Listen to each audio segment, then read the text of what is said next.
నేపాల్ సాహసయాత్ర. రచన అయ్యల సోమయాజుల సుబ్రహ్మణ్యము. అద్భుతమైన సాహసవంతమైన నేపాల్ యాత్ర విశేషాలు.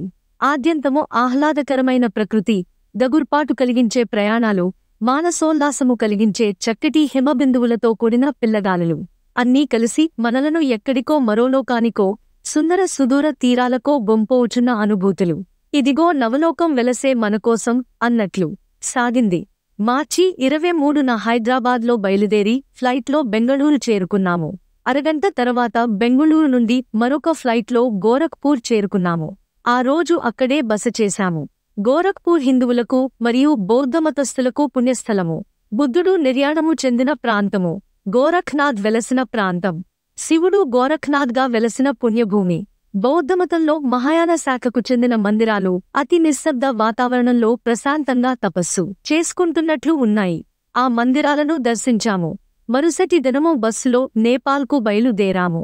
మౌంట్ ఎవరెస్ట్ సముద్రమట్టానికి ఎగువన 29.029 అడుగులు 8,848 మీటర్లు. మౌంట్ ఎవరెస్ట్ ఈ భూమ్మీద అతి ఎత్తైన శిఖరము. తూర్పున కలదు. హిమాలయాల్లో మహాలంగూర్ ప్రాంతంలో నేపాల్ మరియు చైనా సరిహద్దులకు ఆవరించుకుని యున్నది. నేపాల్లోని పోఖారా ప్రాంతమునకు చేరుకున్నాము. పోఖారా ప్రకృతి అందాలకు ఆటపట్టు. అత్యంత సుందరము, రమణీయమైన ప్రాంతం. సముద్రమట్టానికి ఎగువన 827 మీటర్లు, పశ్చిమంగా ఖాట్మండ్కు 200 మీటరు. ఈ పట్టణానికి సెంటర్ ఆఫ్ అడ్వెంచర్ అనే పేరు కలదు. హిమాలయాల మీదకు ట్రెక్కింగ్ ఇక్కడ నుంచే వెళుతుంటారు చాలామంది. ఈ పట్టణంలో అందాలకు నెలవైన ఎన్నో సరస్సులు కలవు. అత్యద్భుతమైన హిమాలయాల ప్రకృతి సౌందర్యమంతా ప్రశాంతంగా పెనవేసుకుని యున్నది. మరుసటి రోజు ముక్తినాథ్ నకు పయనమయ్యాము. వయా జామ్సన్ గుండా. ఈ ప్రయాణమంతా ఎంతో ఉత్సాహభరితంగానూ గగుర్పాటు చెందుతూ వెళ్లాము. ఇక్కడ అంతా కలిసి జీపులలో వెళ్లాము. గండకీ నదీ పరివాహక ప్రాంతం. పరమ పవిత్రమైన సాలిగ్రామాలు దొరుకు చోటు. 1 కిలోమీటరు ఉందనగా జీపు ప్రయాణము ఆపేశారు. అక్కడ నుండి దగ్గర 1 కిలోమీటరు దూరం గుర్రాలపై పయనించాము. అక్కడ నుండి 1/2 కిలోమీటరు దూరం నడక ప్రయాణం. గుర్రాల మీద పయనం మరియు నడక దారి అత్యంత కఠినంగా ఉండును. ఒక పక్క హిమాలయాల నుంచి వచ్చే మంచు వర్షపు గాలులతో ఉక్కిరిబిక్కిరి అగుచూ ముక్తి పొందుటకు, ముక్తినాథుని దర్శించుటకు వెళ్ళు. భక్తులను చూసుకుంటూ మనకి మనమే ఉత్తేజం పొందుతూ సాగింది పయనం. ఎట్టకేలకు ముక్తినాథుని దర్శనము లభించింది. అప్పటివరకు పడిన శ్రమ, బడలిక, ఆయాసము మటుమాయమైపోయినవి.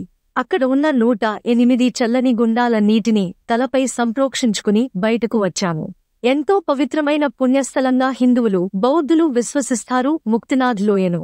Mukthanath is South sacred place for both Hindus and Buddhists, located in Mukthanath Valley at an altitude of 3,710 meters at the foot of the Thorong La mountain pass, part of Himalayas, in Mustang, Nepal.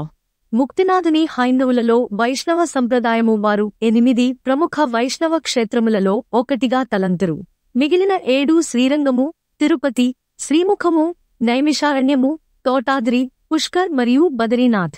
108 వైష్ణవ క్షేత్రాలలో శ్రీరంగము మొదటిది, ముక్తినాథ్ చివరిది. ఇవన్నీ స్వయంభూగా వెలసిన క్షేత్రాలే. ఆ రోజు అక్కడే బస చేశాము. అత్యద్భుతమైన అనుభవము. మరుసటి రోజు బయలుదేరి తిరిగి పోఖారాకు వచ్చాము. ఆ రోజు తలాబ్ వరాహి ని దర్శించుకున్నాము. లేక్ మందిర్ అని కూడా పిలుస్తారు. 2 అంతస్తుల భవనాకారం మరియు పగోడా ఆకృతిలో ఉంటుంది ఈ ఆలయం. ఖాస్కీ జిల్లాలో కలదు. ఈ ఆలయం ఒక చిన్న ద్వీపము నందు తూర్పు భాగపు ఫెవ్వా సరస్సు నందు కలదు. పోఖారాలో యున్న సుందరమైన సరస్సులలో ఇది ఒకటి. దగ్గరలోనే కల వింధ్యావాసిని, భద్రకాళి అమ్మ వారల దర్శనం చేసుకున్నాము. దగ్గరలోనే ప్రపంచ ప్రసిద్ధ శాంతి స్తూపమును చూశాము. ప్రశాంతముగా పక్షుల కిలకిలరావములు తప్పితే అంతా నిశ్శబ్దమే అక్కడ. ఇక్కడ నుంచి బయలుదేరి మనోకామ్నా దేవి ఆలయమునకు బయలుదేరాము. ఈ ఆలయం 105 కిలోమీటర్ల దూరంలో ఖాట్మండ్కు మరియు ఘోక్రా జిల్లాలో కలదు. దుర్గభవాని ఆలయం. కోరిన కోర్కెలు నెరవేర్చే తల్లిగా ప్రఖ్యాతిగాంచిన మహిమాన్వితమైన దేవి ఒక కొండ మీద నిర్మితమైంది. ఆ కొండ మీద వెళ్ళుటకు రోప్వే మార్గం ఒక్కటే కలదు. అక్కడ నుంచి బసకు చేరుకున్నాము. మరుసటి రోజు పశుపతినాథ ఆలయము నకు బయలుదేరాము. ఈ ఆలయము నేపాల్లోని ఆలయములలో కల్లా చాలా పెద్దది. ఖాట్మండ్లో కలదు. యునెస్కో వారు గుర్తించిన ప్రాచీన కళాఖండముగా గుర్తింపు పొందినది. ఇచ్చట శివలింగమును శక్తి దేవతగా ఆరాధిస్తారు. ఈ ఆలయము ఖాట్మండ్కు 7 కిలోమీటర్ల దూరంలో రత్నా పార్క్లో కలదు. అచ్చట నుండి గుహ్యేశ్వరీ మాత గుడికి వెళ్లాము. 108 శక్తిపీఠాలలో ఇది కూడా ఒకటిగా కొలచెదరు. అచ్చట నుండి బుద్ధనీలకంఠ ఆలయము నకు బయలుదేరాము. ఈ ఆలయము ఖాట్మండ్కు పశ్చిమంగా 10 కిలోమీటర్ల దూరంలో రత్నా పార్క్కు దిగువగా గల శివపురి నేషనల్ పార్క్లో కలదు. ఈ ఆలయమును జలనారాయణ్ మందిర్ అని కూడా పిలుస్తారు. బుద్ధనీలకంఠయ్యనగా బుద్ధనికి సంబంధించినది కాదు.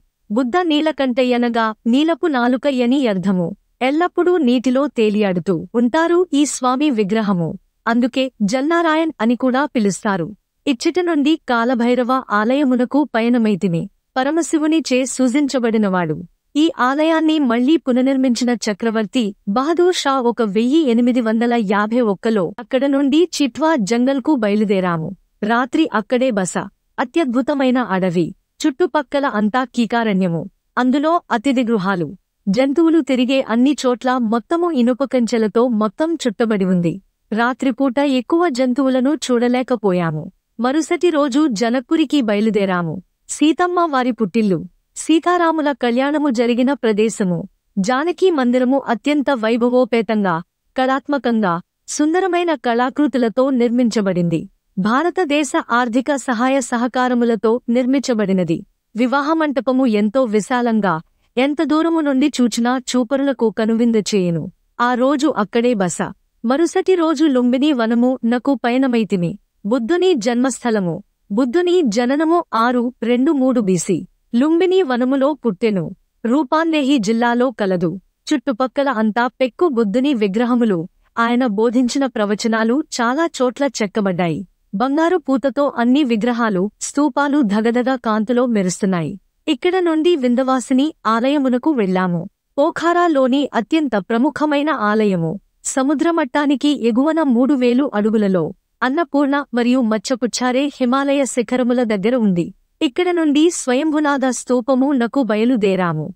బౌద్ధ మతావలంబులకు ఎంతో పవిత్రమైన పుణ్యస్థలము. ఖాట్మండ్ వాలీలోని మహాచైత్యము. ఇది కూడా యునెస్కో వరల్డ్ హెరిటేజ్ గుర్తింపు పొందినది. బుద్ధ పార్క్. అమితాభ బుద్ధ, అవలకైతేశ్వర, పద్మసంభవ, బ్రహ్మ, విష్ణు మరియు మహేశ్వరులు ఆ విధంగా కొలుస్తుంటారు. మరుసటి రోజు గోరఖ్పూర్కు బయలుదేరి వచ్చాము. గోరఖ్పూర్లో గోరఖ్నాథ్ మందిరమును సందర్శించాము. స్వామివారికి భక్తి శ్రద్ధలతో పూజలు నిర్వహించాము. యాత్ర సఫలవంతముగా జరిగినందుకు గోరఖ్పూర్లో అత్యంత పురాతనమై ఆధ్యాత్మిక పుస్తకాలు అచ్చువేయుటలో అగ్రగామి అయిన గీతాప్రెస్ను చూశాము. ధర తక్కువ, మన్నిక ఎక్కువలాగా ఉంటాయి వాళ్లు అచ్చువేసిన పుస్తకాలు.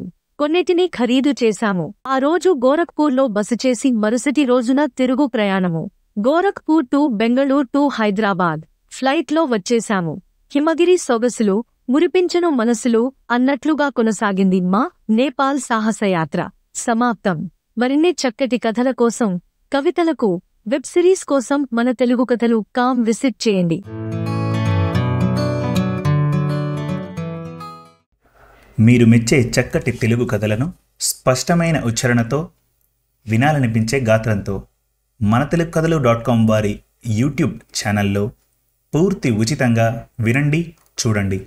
మన తెలుగు కథలు .com వారి యూట్యూబ్ ఛానల్ను ఈరోజే ఉచితంగా సబ్స్క్రైబ్ చేయండి. ఎంపిక చేసిన చక్కటి కథలను వీణుల విందుగా వినండి. వందల కొద్దీ మంచి కథలను రచయితల వారీగా పొందుపరిచాము. మరుగున పడుతున్న తెలుగు కథలను మీ ముందుకు తెస్తున్న మా ప్రయత్నానికి సహకరించండి. ధన్యవాదాలు.